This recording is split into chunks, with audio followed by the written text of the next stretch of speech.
Yuk kita masuk dalam doa.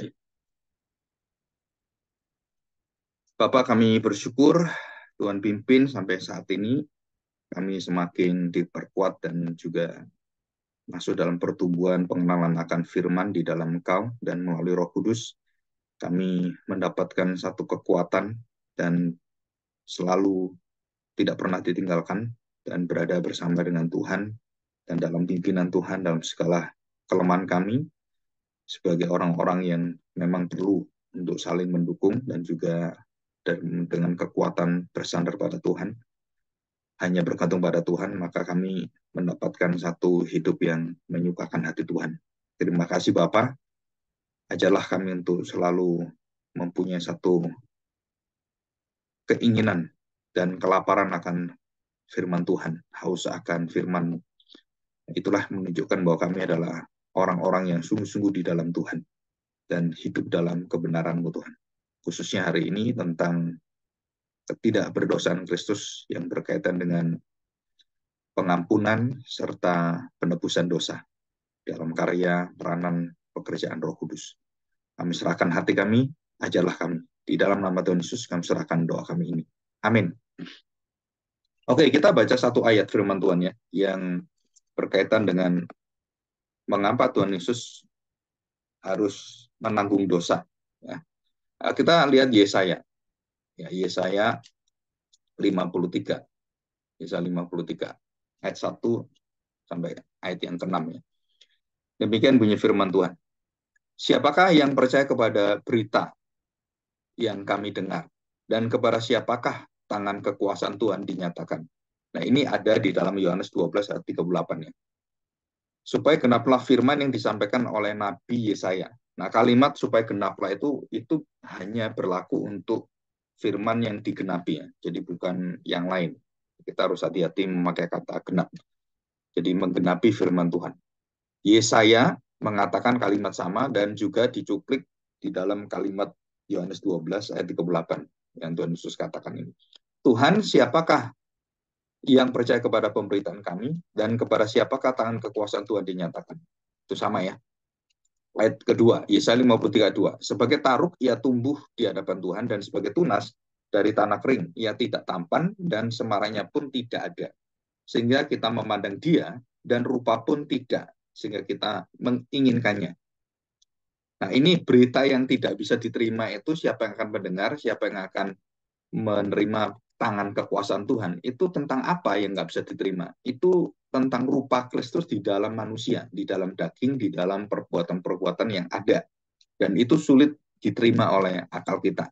Kalau kita tidak mendapatkan satu kehidupan yang dicelikan oleh Tuhan, oleh Roh Kudus.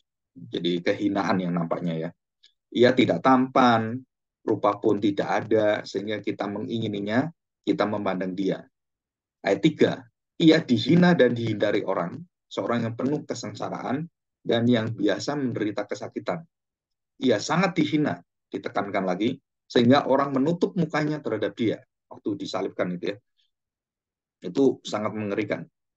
Dan bagi kita pun, dia tidak masuk hitungan. Nah, bagi kita yang betul-betul orang-orang yang belum percaya, itu, wah mana bisa orang dihargai seperti ini. Apalagi disebut sebagai Tuhan kan. Itu tambah nggak masuk akal. Tetapi, ada tetapinya, ayat 4. Tetapi sesungguhnya, kenapa dia mengalami itu semua dihina, tidak dipandang, dan dia mukanya pun tidak dianggap orang gitu kan, penderitaannya luar biasa. Itu dinyatakan oleh Yesaya, karena apa dia seperti itu? Mau menanggung itu. Ayat 4, tetapi sesungguhnya penyakit kita lah yang ditanggungnya dan kesengsaraan kita yang dipikulnya. Padahal kita mengira dia kena tulah, dipukul dan ditindas Allah. Tetapi dia tertikam oleh karena pemberontakan kita. Jadi dijelaskan karena apa? Karena kesengsaraan kita, karena kita harus dipukul dan dimurkai Tuhan, karena pemberontakan kita, dia diremukkan oleh karena kejahatan kita. Nah, siapa yang mengerjakan ini? Ya bapaknya sendiri. Yang harusnya orang berdosa menerima itu, dia menggantikan kan. Ganjaran yang mendatangkan keselamatan bagi kita ditimpakan kepadanya. Dan oleh bilur-bilurnya kita menjadi sembuh. Jadi ini bukan kesembuhan ya. Banyak ayat-ayat yang memakai ayat-ayat seperti ini adalah ayat-ayat untuk kebaktian kesembuhan, dan itu di gereja-gereja memakai bilur-bilurnya doalah gitu kan. Itu seringkali kita memakai ayat-ayat di luar konteks ya, dan banyak sekali gereja-gereja yang tidak bertanggung jawab atau hamba-hamba Tuhan yang nggak mau belajar itu memakai konteksnya itu di luar konteks dan dipakai asal cocok aja gitu. Ayat 6, kita sekalian sesat seperti domba dan masing-masing kita mengambil jalannya sendiri. Tetapi Tuhan telah menimpakan kepadanya kejahatan kita sekalian. Ya, dia dianiaya, tetapi dia membiarkan diri ditindas dan tidak membuka mulutnya. Seperti anak domba yang dibawa ke pembantaian. Seperti induk domba yang peluh di depan orang-orang yang menggunting bulunya, ia tidak membuka mulutnya. Jadi ini semuanya diambil. Nah, menunjukkan apa? Jadi satu-satunya orang yang bisa menerima dosa orang, itu orang adalah orang yang tidak berdosa. Jadi kalau saya berdosa, saya menerima dosa orang, itu nggak mungkin. Kenapa? Ya kamu, bagaimana kamu terima dosa orang kalau kamu sendiri berdosa? Jadi waktu saya bisa menerima kamu, saya mengampuni kamu karena kelemahan kamu, karena dosamu. Karena kita sudah mendapatkan pengampunan dari Tuhan kan. Nah, kalau Kristus kan dia memang tidak ada dosanya. Kalau kita kan sudah diampuni, kita bisa mengampuni, bisa menerima. Karena Kristus yang menerima di dalam diri kita. Nah, ini penggantian ini penting sekali. Kenapa? Karena banyak orang tanya seperti ini. Kalau orang yang mengampuni itu orang yang lebih tinggi daripada orang diampuni. Nah, di Alkitab, yang mengampuni dan diampuni sama-sama berdosa. Nggak mungkin kita bisa diampuni, nggak mungkin kita bisa diampuni dan mengampuni kalau kita berdosa. Jadi ini berkaitan dengan status kita. Dan juga berkaitan dengan perkataan-perkataan Tuhan Yesus yang kalau saya cuplik ini ya, di dalam Alkitab. Contoh-contohnya, Markus pasal 2 ayat 7. Mengapa orang ini berkata begitu? Ia menghujat Allah. Siapa yang dapat mengampuni dosa selain daripada Allah sendiri? Jadi siapa yang bisa mengampuni? Kalau saya berdosa, kamu manusia seperti kami, kamu juga berdosa. Bagaimana kamu bisa mengampuni? Jadi Tuhan Yesus dianggap menghujat Allah. Kenapa? Karena dia bisa mengampuni. Sama dengan kita. Hendaklah kamu saling mengampuni. Memang kita Allah gitu kan, saling mengampuni. Memang kita bisa mengampuni orang? Kan nggak bisa. Tapi karena Kristus sehingga kita bisa saling mengampuni. Dan semua itu karena adanya karya Kristus yang menggantikan kita dalam posisi kita yang berdosa dan kita yang mengampuni dosa, itu semua di dalam perantaranya Kristus. Dikatakan siapa yang bisa mengampuni selain daripada Allah sendiri. Jadi orang bisa mengampuni itu menunjukkan bahwa orang itu tidak perlu pengampunan, tidak perlu dia menunjukkan bahwa oh ini saya nggak bersalah, nggak perlu. Kenapa? Karena orang yang bisa mengampuni itu pasti orang itu tidak berdosa. Jadi tidak ada satu manusia pun yang tidak berdosa, sehingga orang-orang Farisi, ahli Taurat, dan semua orang-orang Yahudi sudah kenal ini. Doktrin ini apa? Bahwa manusia itu berdosa. Kamu tidak bisa ngampuni dosa kecuali Tuhan. Dan mereka tahu ini. Tahu ini kenapa? Karena Yesus mengajarkan, diampunilah dosamu. Kamu dibebaskan dari dosamu. Gitu kan? Itu nggak bisa bagi mereka. Karena kamu manusia, kamu orang berdosa. Kita semua orang berdosa. Mereka mengerti keberdosaan, tetapi mereka tidak bisa terima ketidakberdosaan Kristus. Karena saya percaya ini membutuhkan karya Roh Kudus ya. Dan orang yang percaya Yesus tidak berdosa itu dan menjadi juru selamat sebagai akibatnya, itu kita pasti memiliki satu iman yang menyelamatkan karena pengetahuan ini. Jadi Yesus sebagai juru selamat. Artinya bahwa dia menyelamatkan dan menggantikan menebus dosa-dosa kita. Di situ berarti dia adalah sama dengan Allah. Karena dia mengampuni dosa yang bisa mengampuni dosa Allah, dan kamu menyamakan dirimu Allah, dan dia memang Allah, dan dia Allah yang menjadi manusia, dan dia satu-satunya manusia yang tidak berdosa. Jadi satu-satunya manusia tidak berdosa itu adalah Allah. Jadi kalau kita ngomong Maria tidak berdosa, ini tidak berdosa, dari dia sampai mati dia tidak melakukan dosa. Saudara, itu nggak mungkin. Kenapa nggak mungkin? Karena yang pertama adalah orang-orang yang berdosa tidak mungkin mengampuni, dan hanya orang yang tidak berdosa, yang berdosa tidak mungkin mengampuni, yang tidak berdosa baru bisa mengampuni. Nah, waktu Yesus bisa mengampuni, berarti dia menunjukkan dia tidak berdosa. Dan orang yang tidak berdosa itu siapa? Ya Allah sendiri. Ada nggak orang manusia yang tidak berdosa? Nggak ada. Semua manusia berdosa. Loh ini kok ada? Karena dia ada Allah sendiri. Jadi kealahan Kristus, keilahan Kristus di dalam hidupnya itu menunjukkan bahwa mengapa dia tidak berdosa. Karena ada natur keilahiannya yang juga menjadi satu dalam pribadi dia. Dari manusia dan Allah itu jadi satu. Dia yang kudus, anak Allah. Dikatakan kudus, anak Allah. Dan itu ilahi ya. Jadi ilahi itu artinya bahwa dia sempurna. Dan tidak ada dosa sekecil apapun dalam hadirat Allah. Dalam diri Kristus yang menjadi manusia. Enggak ada. Ya, enggak ada dosa sama sekali. Nah, Markus pasal 2 ayat 10 juga sama ya. Tetapi supaya kamu tahu bahwa di dunia ini dikatakan anak manusia berkuasa mengampuni dosa. Disebutkan anak manusia, bukan anak Allah ya. Anak manusia. Jadi anak manusia ini loh. Allah yang menjadi manusia, sebut anak manusia. Ini bisa berkuasa mengampuni dosa. Lalu dia berkata pada orang lumpuh itu, berdirilah, dosamu telah diampuni. Lukas juga sama. Lukas pasal 5 ayat 21. Tetapi ahli-ahli Taurat dan orang-orang Farisi berpikir dalam hatinya, siapakah orang yang menghujat Allah ini? Siapa yang dapat mengampuni dosa selain daripada Allah sendiri? Dan mereka yang duduk makan bersama, dia berpikir dalam hatinya, siapakah ia ini sehingga ia dapat mengampuni dosa? Bukan hanya orang Farisi, ahli Taurat, orang-orang Yahudi juga sama, konsepnya sama. Loh, kok dia bisa mengampuni dosa? Terus dikatakan, dalam doa Bapa kami, Tuhan Yesus mengajar kepada orang-orang percaya dengan dia, supaya saling mengampuni. Dan ampunilah kami akan dosa kami. Seperti kami mengampuni orang yang bersalah kepada kami, dan janganlah membawa kami dalam pencobaan, gitu kan. Jadi itu jelas sekali bahwa kita bisa saling mengampuni dan saling tanda petik menjadi orang-orang menerima kelemahan orang seperti Kristus menerima kelemahan kita.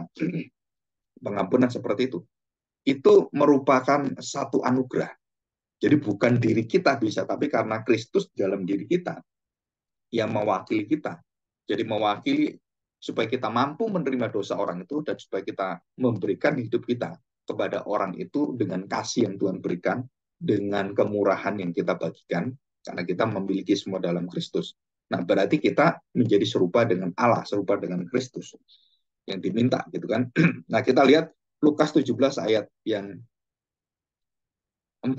Bahkan jikalau ia berbuat dosa terhadap engkau 7 kali sehari dan 7 kali ia kembali kepadamu, aku berkata, Tuhan Yesus berkata, aku menyesal, engkau harus mengampuni dia. Jadi tidak bisa mengampuni.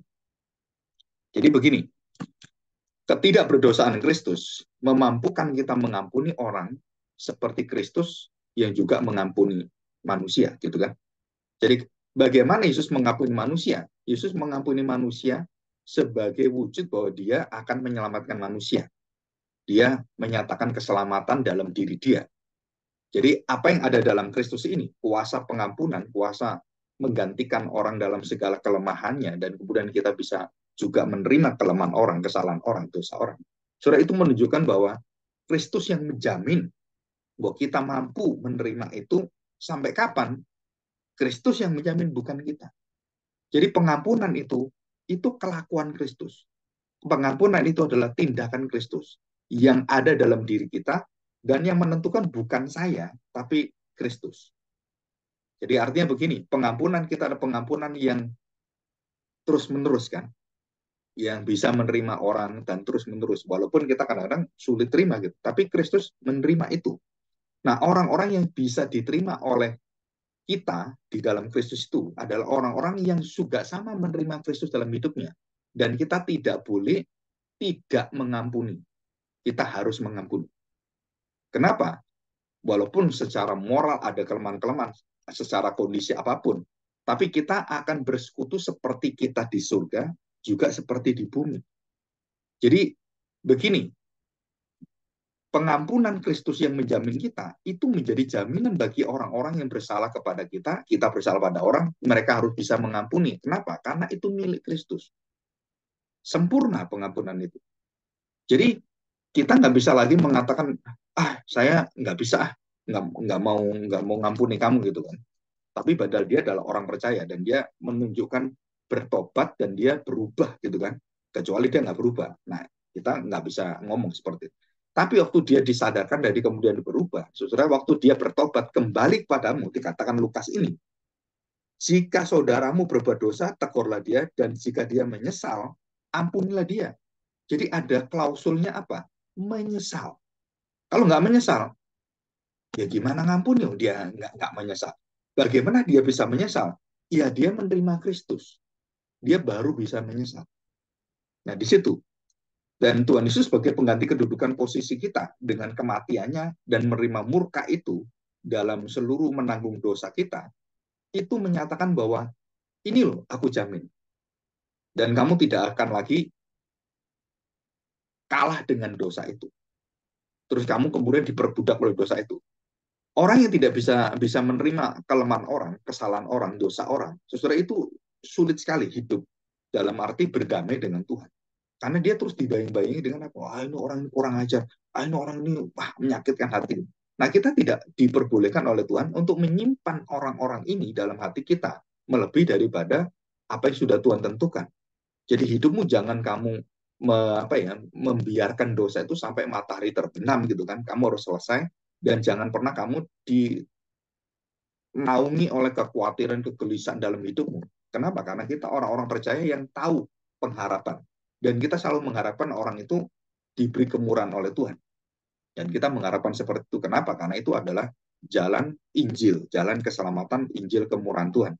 Dan selalu ada bagi orang. Kecuali, ya tadi itu, kita nggak tahu bagaimana Tuhan tentukan segala sesuatu, dan Tuhan tutup hatinya. Nah, itu kita bukan wewenang kita. Ya. Oke, kita lihat ini. Jadi kenapa waktu kita belajar tentang ketidakberdosaan Kristus itu dampaknya besar. Dampak apanya besar? Dampaknya dalam seluruh iman Kristen. Termasuk kita mengenal Kristus itu, kita akan merendahkan dia atau meninggikan dia karena poin ini. Jadi ajaran sesat yang keluar dari gereja itu bukan ajaran sesat tentang tidak percaya Alkitab, itu bukan. Ajaran sesat itu berkaitan dengan pribadi Kristus. Apanya di dalam pribadi Kristus yang paling lemah dan paling diserang di sana? Itu adalah kemanusiaannya. Dalam satu sisi, kan dia manusia sama dengan kita. Kita berdosa, dia juga berdosa. Di situ. Jadi waktu dia mengambil murka, kemarahan, kematian kekal, penderitaan dengan seluruh kehinaan itu dalam dirinya, dan dia membuktikan dengan kebangkitannya, dan dia menyatakan dia adalah kudus anak Allah, dan dia bisa mengalahkan dosa, dan dia menyatakan bahwa dia satu-satu bisa mengampuni orang karena dia tidak berdosa, dan kuasa kebangkitannya adalah kuasa kebangkitan yang tidak pernah ada orang bangkit dari kematian maut, kematian dari belenggu dosa, kebebasan itu, kecuali adalah Kristus sendiri. Dan dia memberikan jaminan itu, kebangkitan yang sulung itu, untuk membangkitkan semua manusia. Jadi kebangkitan kita ini bukan karena kita mampu bangkit, bukan. Kebangkitan kita itu karena ikut kebangkitannya Kristus. Yang disebut sebagai kebangkitan sulung, memberikan kuasa pada manusia untuk membereskan dosa, dan kita tidak menerima lagi murka Allah, hukuman yang kekal.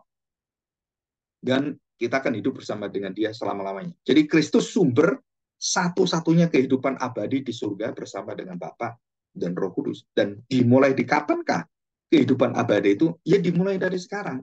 Dengan apa jaminannya? Tadi itu kan, tidak ada dosa yang berkuasa dalam hati kita. Jadi sesama orang percaya itu harus saling mengampuni. Paulus berkata pada Onesimus, pada Filemon, ya bagaimana dia harus bisa menerima Onesimus yang mengkhianati dia, yang pokoknya berdosa luar biasa itu. Atau contoh yang paling sering dipakai adalah Daud berdosa kepada Allah dengan dosa yang begitu berat. Dan Tuhan tetap menjamin Daud dan menjamin keselamatannya. Walaupun dosanya begitu besar. Karena dia diberi kemampuan untuk apa? Menyesal, bertobat, dan Tuhan terima lagi. Dan kita sulit sekali sebagai manusia yang daging ini, kalau kita berkaitan dengan hubungan dengan sesama, kita nggak mungkin bisa terima itu. Kenapa? Sudah sakitnya luar biasa, udah apa ya, ke orang itu udah patah arang seperti itu. Udah nggak mau. Tapi kalau dia bertobat, dia kembali, justru kita nggak punya hak untuk menolak. Karena Tuhan katakan kalau dia menyesal, bertobat, dan dia mau kembali, kita harus terima. Nah ini agak sulit sekali. Kenapa? Karena kita diposisikan sebagai jejak kita itu mengikuti jejak Kristus. teladan kita mengikuti teladan Kristus. Jadi kalau Kristus bisa mengampuni orang di kayu salib dan bahkan orang yang membunuh dia, orang yang mencaci maki dia, orang yang menghina dia dan kemudian dia mati, saudara, itu kasih yang tertinggi, pengampunan yang paling puncak itu adalah kayu salib. Dan kita diminta supaya kita meneladani Kristus di kayu salib. Yang masalah adalah titiknya ini masalahnya. Kalau Kristus tidak berdosa, nah kita kan masih berdosa. Kita sulit melakukan seperti Kristus lakukan. Terus bagaimana? Ya kita memandang Kristus, bukan memandang diri daging kita. Kita memandang Kristus seperti Yusuf mengatakan, kamu mereka-reka yang jahat, tapi Allah mereka-reka yang baik. Nah, Yusuf tetap ingin balas dendam. Yusuf ngakali saudaranya. Sama, dia juga melakukan itu dengan memberikan piala itu di dalam kantong saudaranya itu kan. Nah kan dia melakukan itu. Apakah Kristus akan melakukan seperti itu? Saya pikir enggak. Dia karena tidak akan melakukan hal yang menjatuhkan dia, bahkan preferensi dalam dosa, kecenderungan dalam dosa, enggak dilakukan. Dan Yusuf mengatakan, bukan aku mereka-reka yang baik. Enggak bisa. Allah yang menjadikannya mereka-reka untuk kebaikanmu. Kamu mereka-reka yang jahat, berpikir-pikir yang jahat, tapi Allah selalu yang baik. Nah, sekarang yang baik itu dari Allah siapa? Nah, melalui saya, aku memelihara kamu. Allah memelihara bangsa besar melalui visinya kepada saya. Nah, itu dikatakan oleh Yusuf. Jadi Yusuf tahu tanggung jawabnya. Dan dia tahu kemampuannya. Jadi kalau saya bisa mengampuni saudara saya, itu bukan saya. Karena Tuhan yang baik melalui saya mengampuni kamu, menerima kamu, walaupun kamu jahati saya, menjual saya. Aku pelihara kamu, aku pelihara anak-anakmu, aku jamin semua hidupmu. Nah ini sangat sulit kalau kita dalam keluarga, kemudian kita bisa melakukan itu dalam hubungan kita dengan suami istri, dengan anak kita yang jahat, yang kemudian jatuh dalam dosa. Saudara, kita harus mempunyai satu hati yang membuka kepada kemurahan Allah selama-lamanya. Tuhan buka, kita buka. Jadi kita nggak bisa tutup. Kenapa? Karena nunggu menyesalnya, nunggu baliknya, seperti anak terhilang. Kemurahan itu tidak pernah tertutup, terbuka terus-menerus kepada semua umat manusia. Yang mau bertobat, mau datang pada Tuhan, terbuka gitu. Nah, begitu dia menyesal, kok bisa dia menyesal? Ada kasih Allah, ada ditanam Injil Tuhan, ditanam kebaikan-kebaikan Tuhan, dan dia ingat akan kasih Bapaknya, dia kembali. Nah, di situ. Jadi, ketidakberdosaan Kristus dengan pengampunan, dengan posisi dia sebagai Allah yang sejati, saudara, itu tidak bisa terpisah. Kalau kita bisa mengampuni bukan karena kita, karena ketidakberdosaan Kristus, karena kekudusan Kristus, karena kesempurnaan Kristus, karena teladan Kristus yang sempurna, saya dijamin saya bisa mengampuni itu. Dengan apa? Dengan kekuatan Kristus. Jadi hidupku bukan aku lagi, tapi Kristus. Jadi kenapa orang bisa mengatakan, kenapa sih kamu bisa maafkan saya? Bukan saya, Kristus. Kenapa saya jati kamu kok bisa, kamu kemudian baik dengan saya? Karena Kristus. Jadi ada satu presiden Amerika yang selalu dalam persaingan itu jadi presiden ini ya, yang saingannya itu selalu menghina dia. Oh dia tuh nggak capable, dia tuh orang bodoh, nggak sekolah pun nggak sampai, kuliah pun nggak. Nah presiden Amerika ini, ya dia tidak membalas satu cemooh-cemooh itu dengan cemooh, dan dia malah memuji orang itu. Kita harus menghormati calon presiden kita yang mempunyai intelektual yang tinggi, dia sekolah yang baik, dia mendapatkan jaminan. Tapi di sini saya berbicara tentang hati bangsa Amerika. Jadi dia kemudian menceritakan, tapi dia tidak pernah menghina orang itu sama sekali. Sampai kemudian dia menjadi presiden, dan orang itu kemudian sangat menentang dia. Dan kemudian apa? Dipilih oleh dia. Dipilih menjadi orang yang dipercaya oleh dia. Sampai dia heran. Tanya kepada presiden, kenapa kamu pilih saya? Dia mengatakan, satu kehebatan dari presiden. Dia mengatakan, aku tahu kelemahan saya, dan aku tahu kamu punya kekuatan, dan aku ingin kamu dipakai dalam negara kita, karena kita sudah tidak bersaing lagi. Kamu dipakai dengan kekuatan dan talentamu, keterampilanmu. Saya tahu kamu paling cocok. Kamu ambil, saya ambil, dan kamu berada dengan saya. Kita bukan lagi bermusuhan, bersaing, tapi kita membangun negara kita. Dan disitulah orang ini begitu bersyukur. Kenapa? Karena dia tahu karakter Kristus dalam diri dia. Dia juga orang Kristen. Kenapa dia penuh dengan kemarahan seperti itu? Nah, waktu dalam perjalanan presiden ini mati, maka dia memberikan satu apa ya, seperti sambutan gitu. Ya, dia menyatakan bahwa betapa baiknya orang-orang percaya di dalam Kristus itu. Dan dia melihat kemuliaan Allah di dalam diri presiden ini, dan dia merasakan betapa hebatnya orang-orang percaya itu, dan dia mengatakan Amerika bukan butuh pemimpin yang hebat, enggak. Amerika butuh pemimpin orang-orang yang memiliki kasih, memiliki hati yang penuh dengan damai, penuh dengan pengampunan seperti itu, dan itulah kekuatan Amerika. Nah, dia mengatakan demikian. Wah, itu menjadi satu bukti bahwa kasih Allah itu tidak pernah terkalahkan. Bahkan dosa pun itu akhirnya harus tunduk kepada kasih itu. Karena kasih menutupi dosa. Ya. Kalau kita orang-orang di dalam Kristus. Jadi kalau sumber kekuatan kita adalah Kristus, maka kita dijamin dan dipastikan masa depan kita adalah masa depan dengan Kristus. Jadi ketidakberdosaan Kristus menjadi kunci untuk pembuka atau penutup dari kemarahan Allah. Kenapa saya katakan kemarahan Allah? Karena murka Allah dinyatakan kepada kita, begitu Kristus yang menerima, kita menerima apa? Kemurahan Allah, kebaikan Allah, damai Allah, permusuhan Allah, dan Allah yang marah itu menjadi apa? Allah yang penuh dengan kasih dan mengatakan, engkaulah anak-anak kerajaan Allah. Akulah Bapakmu, akulah Allahmu. Nah, itu menjadi perubahan-perubahan yang sangat drastis sekali ya. Nah, kita akan melihat kepada ayat ini sekarang ya.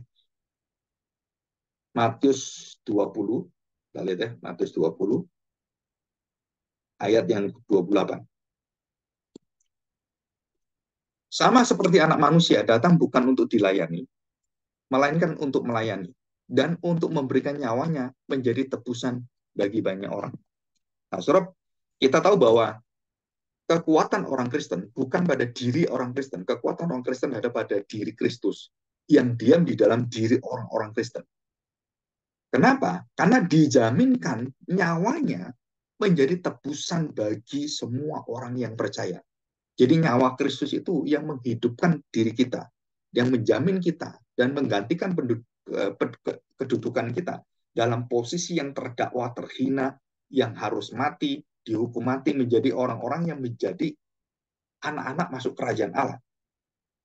Ini posisinya bukan posisi cuman kamu selesai didakwa, kamu nggak didakwa lagi, kamu sudah tidak dituduh lagi. Bukan, so.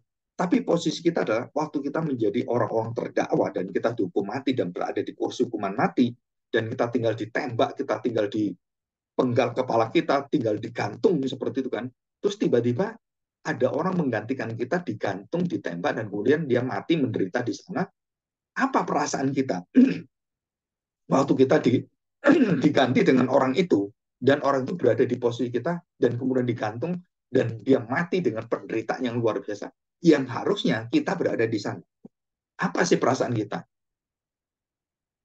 Apa kita perasaan kita? Ya memang benar, saya ini orang yang baik, dan saya ini layak untuk diselamatkan. Nggak mungkin. Kenapa nggak mungkin? Karena kita melihat satu kesadaran dosa kita, betapa mengerikannya dosa kita. Kalau kita melihat kematian Kristus, maut itu diterima oleh Kristus yang begitu mengerikan, dan bagaimana Allah itu meninggalkan dia. Nah, posisi kita waktu kita digantikan oleh Kristus, kita begitu kagum, begitu memuji, memuliakan Tuhan Yesus. Jadi kehinaan Kristus waktu ada di kayu salib itu bukan menyatakan betapa hinanya Kristus, bukan. Menyatakan betapa hinanya kita, betapa bobroknya kita, dan betapa rusaknya kita. Dan waktu Kristus berada di sana, itu semua orang Kristen lihat dirinya berada di sana, dan betapa mengerikannya, betapa baiknya Tuhan, dan betapa jahatnya kita. Itu berada di satu tempat. Dan kenapa Kristus bisa melakukan itu? Karena dia adalah yang kudus, anak Allah, dan dia tidak berdosa. Dan yang bisa mampu mengangkat itu dosa-dosa kita, dan diangkat di kayu salib, dan dia terima semua penderitaan dan semua kemarahan Tuhan. Dan satu-satunya yang bisa menerima dengan begitu besar dan menerima semuanya, itu hanya Kristus. Nah, kita bayangkan, kalau kita berada di sana, dan kita mati, kita menderita, dan kita masuk dalam hukuman dan neraka yang selama-lamanya hidup di dalam kebinasaan itu, Wah, nggak kebayang kan? Dan bayangkan kalau orang tidak terima Kristus di sana, orang tidak terima Kristus pengampunan dosanya di sana dan ditebus oleh Kristus, sama, saudara. Itu sangat mengerikan sekali. Kalau kita melihat orang-orang di sekeliling kita belum percaya Tuhan Yesus, saudara kita, keluarga kita, anak kita, istri kita, suami kita, itu kengeriannya luar biasa. Wah, itu nggak nggak kebayang betapa menderitanya orang itu. Yang bisa terima penderitaan yang besar, yang bisa lolos dari sana, itu hanya Kristus. Kenapa? Karena dia mampu menerima itu di dalam kehinaannya, karena dia tidak memiliki sama sekali dosa. Sehingga memampukan seluruh dalam hidupnya itu. Dia bangkit dari kematian, dia bangkit dari dosa, dia bangkit dari maut, dia bangkit dari murka Allah, dan kemudian menjadi anak kesayangan Bapa. Nah, itu semuanya dijaminkan kepada kita. Jadi selama kita berjalan, kita hidup, kita bersyukur. Kenapa? Begitu kita ingat siapakah diri kita. Nah, kaum Puritan itu selalu self correctionnya, melihat dirinya di dalam dosa itu menjadi satu, kayak orang itu menjadi satu deklarasi, satu kenangan, satu konfirmasi bahwa saya ini adalah orang-orang yang sangat bobrok, sangat berdosa, dan selalu bersyukur memandang Kristus. Sehingga waktu saya memandang diri saya dalam keberdosaan saya dan memandang Kristus dalam ketidakberdosaannya, maka saya memandang orang-orang di sekeliling yang mendapatkan Kristus, sudah kita mendapatkan dengan apa? Sama dengan posisi diri kita. Kita sama-sama orang berdosa. Kita diterima Kristus, maka kita layak untuk saling apa? Saling mengasihi, saling mengampuni, saling menerima, saling melengkapi. Kok bisa itu ada dalam diri orang Kristen dan itu sangat memukau orang. Di dalam Kisah pasal 2, gereja awal itu, mereka begitu mengagumkan dunia. Kenapa? Karena dunia tidak bisa lakukan itu. Mengampuni orang, menyesal diterima kembali, menyesal diterima kembali. Sebenarnya itu tidak ada di kamus agama, di kamus moral, nggak ada. Karena semua orang yang sudah puncak daripada dosa harus dihukum, harus dipenjara, harus dihukum mati. Tapi di dalam Tuhan, hukuman mati itu, hukuman penjara dan semuanya, itu diterima oleh Kristus. Nah, satu sisi kita mendapatkan jaminan itu, sisi yang lain Paulus katakan, apakah kamu kemudian tahu jaminan itu? Kamu terus berbuat dosa, tambah dosa, karena kamu tahu dijamin Tuhan? Nggak mungkin. Kalau kamu anak Allah, kamu akan begitu kagum dengan Tuhan, maka kamu hidup mau seperti dia. Dan bukan lagi berkanjang dalam dosa, nggak mungkin. Kamu harus menyatakan buah Roh Kudus. Kamu harus menyatakan bahwa kamu adalah anak-anak yang dari pohon yang baik, maka buahmu pasti baik. Kalau kamu berasal dari Allah, kamu pasti melakukan semua apa yang Tuhan inginkan. Walaupun kamu kelemahan-kelemahan dalam dosa, tapi dosa itu tidak mempengaruhi dan membuat kamu kemudian tambah berdosa dan kemudian kita, yang penting Tuhan jamin saya, kan saya udah percaya. Berarti kamu belum percaya. Nah, di sini pentingnya apa? Kesadaran diri kita akan dosa, tentang kemuliaan Kristus yang menerima dosa dalam seluruh kekudusannya yang tidak berdosa itu, kita kagum luar biasa. Dan waktu kita memandang kepada sesama kita, terutama pada orang-orang percaya, di dalam ketidakberdosaan Kristus, jaminan Kristus itu, maka itu menjadi kekuatan kita. Kamu saya terima, kamu juga terima saya. Kenapa? Karena Kristus yang menjamin. Jadi di dalam lingkup gereja Tuhan, itu dosa tidak bertata lagi dalam gereja. Jadi kalau kita ada masalah gitu ya, satu orang dengan satu orang, satu orang dengan satu orang, apapun masalahnya, saudara kita di dalam Kristus, itu harus selesai. Kenapa harus selesai? Karena kita nggak mungkin memiliki satu hati yang akhirnya menghujat Roh Kudus. Kenapa menghujat Roh Kudus? Karena kita tidak terima pekerjaan Roh Kudus. Apa pekerjaan Roh Kudus? Membawa orang meneladani Kristus. Jadi Matius pasal 7, ada orang percaya yang bisa berdoa luar biasa, bisa menyatakan kerohanian sangat hebat sekali. Ada yang bisa bernubuat, ada yang bisa melakukan mujizat-mujizat, bahkan memberikan dirinya dibakar sekalipun. Firman Tuhan mengatakan apa? Tuhan Yesus mengatakan apa? Rasul Paulus juga sama. Kalau tidak ada kasih, semua itu sia-sia. Kamu sedang melakukan penghujatan pada Tuhan. Dengan apa? Dengan kerohanianmu, dengan teologiamu. Walaupun dalam tanda petik teologiamu itu benar, tapi karaktermu, buah yang baik berasal dari pohon yang baik. Karaktermu tidak berubah. Sudah kita mati. Kita menghujat Roh Kudus dalam arti Roh Kudus dalam hati kita ditolak terus. Kita nggak mau. Kenapa? Kita punya pikiran teologi yang benar, kesalahan dianggap benar, tapi hidupnya nggak pernah berubah. Apa yang mengubah hidup kita? Sama seperti Kristus. Berkaitan dengan apa? Buah Roh Kudus. Sabar enggak kamu terhadap orang? Sukacita kamu terhadap orang? Kamu bisa mengendalikan diri nggak? Kamu bisa mengampuni orang nggak? Kamu bisa menerima kelemahan orang nggak? Nah, itu menunjukkan apa? Buah saya dengan pohonnya sama nggak? Jadi kekristenan itu bukan perkara pengertian tentang teologi ya. Bukan hanya perkara tentang bagaimana kita menjadi orang Kristen yang baik, sikap kita bagaimana. Bukan. Berkaitan dengan apa? Dengan karakter dalam diri kita. Hidup nggak Kristus dalam diri kita. Ini yang menjadi satu apa ya? Satu peringatan bagi kita. Sampai ada ayat Tuhan Yesus mengatakan Matius 7 ayat 21-22. Bahwa kamu berteriak-teriak, menyebut-nyebut, Tuhan, Tuhan, aku melakukan ini, itu, melakukan banyak perbuatan-perbuatan yang betul-betul menunjukkan aku adalah pelayanmu. Melakukan mujizat, mujizat, mujizat, nubuat-nubuat, dan aku melakukan karya-karya yang besar. Aku membangun sekolah teologi, membangun gereja besar. Tuhan katakan, siapa kamu? Saya nggak tahu siapa kamu. Lu saya ini pendeta besar. Saya punya teologi luar biasa. Saya punya pengikut yang luar biasa. Tuhan nggak mau tahu, Zat. Kenapa? Dan di situ kita melihat kita jatuh pada saat yang sama dan kita jatuh pada saat apa? Pada saat Roh Kudus berada dalam diri kita. Kita nggak pernah mau dipimpin oleh Roh Kudus dalam kerendahan hati. Setelah itu adalah pekerjaan kita menghina Roh Kudus. Jadi menghujat Roh Kudus salah satunya adalah kamu dipimpin tapi kamu tidak pernah menyatakan ekspresi, menyatakan sikap, respon, karakter Kristus. Saudara, Roh Kudus terus bekerja ini. Dan kamu tolak terus. Kamu menghujat Roh Kudus. Dan sampai akhir hidupmu, kamu merasa dirimu Kristen, kamu merasa dirimu sudah menjadi hamba Tuhan, seperti saya menjadi pendeta. Tapi begitu menghadap tahta Tuhan, Tuhan katakan, nggak tahu, siapa kamu? Loh, kan aku melayani kamu, Tuhan. Kan saya punya jemaat, saya punya pengikut luar biasa loh. Ada ratusan gereja, ada jutaan jemaat. Tuhan katakan, nggak mau tahu, kamu pembuat kejahatan. Malah Tuhan katakan apa? Semua kesalehanmu, semua kerohanianmu itu, kamu dirikan ini, itu semua kejahatan di hadapanku. Wah, kalau kalau kita menyadari ini, waduh, beratnya menjadi orang percaya sebenarnya adalah bukan karena kita tidak mengerti firman Tuhan, bukan karena kita apa ya tidak berlaku seperti orang-orang Kristen yang seharusnya, tapi karena kita tidak memiliki yaitu tadi bagaimana saya mengampuni saudara kami? Ampunilah dia selagi mereka menyesal. Tuhan membukakan hati yang menyesal. Kamu harus ampun. Jadi saya kalau menasihati orang gitu ya, dalam hal konseling apapun, dalam hal hubungan suami istri, orang tua dengan anak, saya beritahukan apa?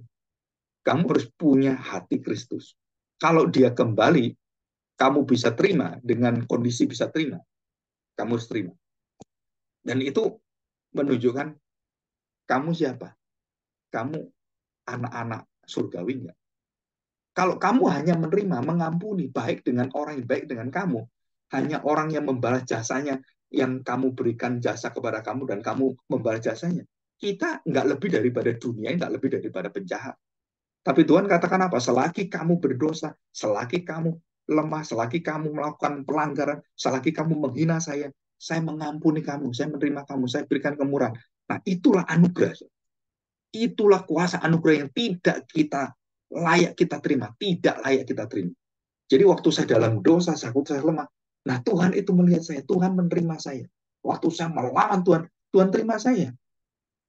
Harusnya kan kalau kita manusia, kita dilawan, kita diolah seperti itu. Kurang ajar kamu. Itu harus dihukum, orang kurang ajar.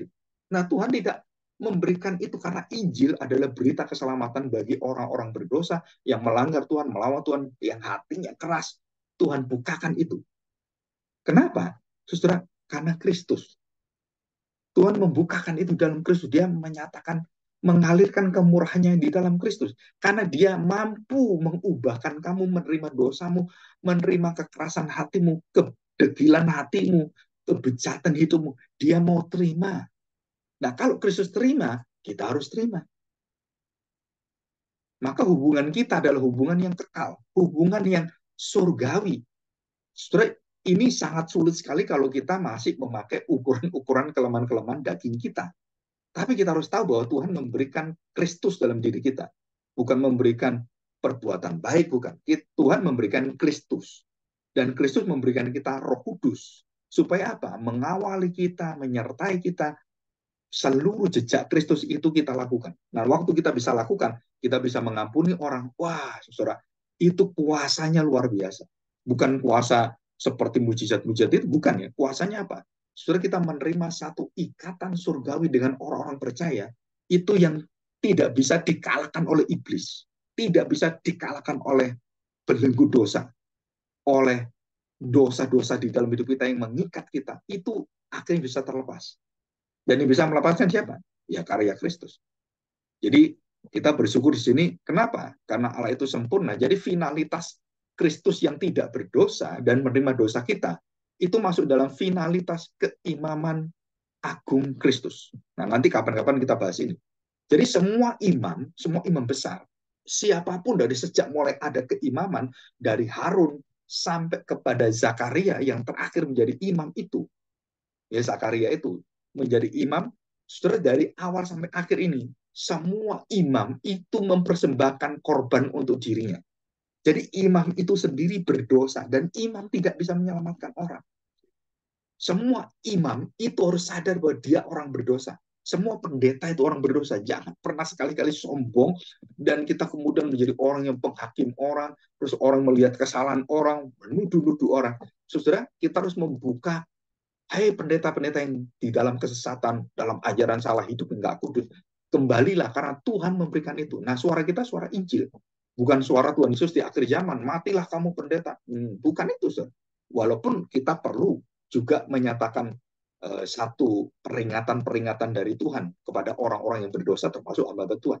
Tetapi di sini kita melihat ada satu finalitas, bahwa imam besar itu, semua imam besar di dalam dosa, mempersembahkan melalui Kristus yang tidak berdosa, binatang ini, membersihkan imam agung ini, imam besar ini, yang disebut imam-imam yang besar itu, dan juga seluruh dosa orang-orang percaya yang dibawa oleh iman ini.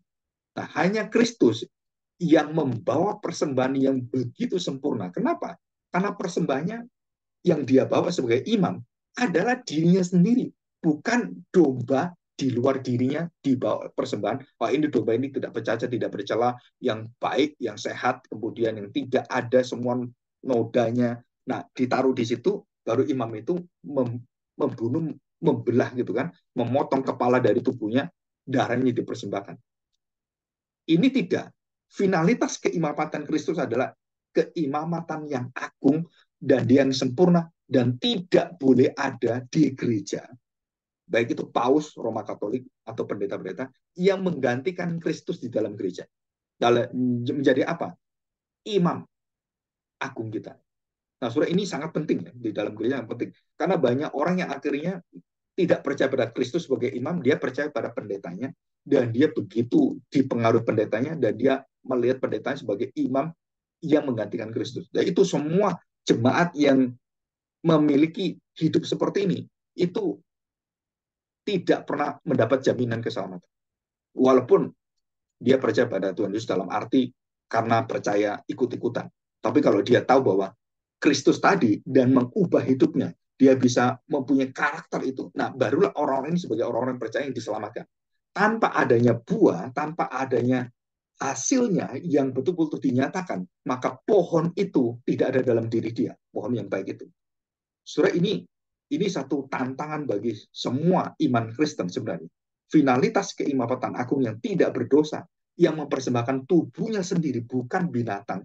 Dia sendiri mempersembahkan sebagai yang tidak ada dosanya, tanpa cacat celah. Binatang itu tidak ada cacat celah, seperti Kristus yang tidak berdosa. Baru dia bisa membuka hati Bapa yang marah menjadi hati yang penuh dengan kasih, penuh dengan kemurahan, penuh dengan belas kasihan. Kenapa? Karena anak mati menanggung dosa kita.